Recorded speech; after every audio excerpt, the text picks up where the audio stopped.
আসসালামু আলাইকুম আর হিন্দু ভাইদেরকে আদাব। 2022 সালে এই ছাতকে আমি আপনাদের জন্য আসছিলাম। অনেক বন্যা ছিল ওই সময়, এই জায়গাতেও আমি আসছিলাম। এর মধ্যে 23 সালে আর এবার বন্যা হয় নাই, 24-এ আবার হইতেছে।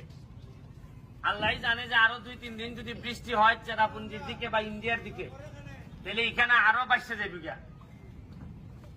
আমি 22 সালে যেভাবে আইসলাম, এই সময় শুধু ব্যারিস্টার হিসাবে আইসলাম আপনারা কেন, আর আজকে 24 সালে আমি ব্যারিস্টারের সাথে সাথে আমি একটা এলাকার এমপিও। এখন আমার কাছে মনে হচ্ছে আমার এলাকা তো 3টা ইউনিয়ন ভাঙছে 10টা ইউনিয়নের মধ্যে।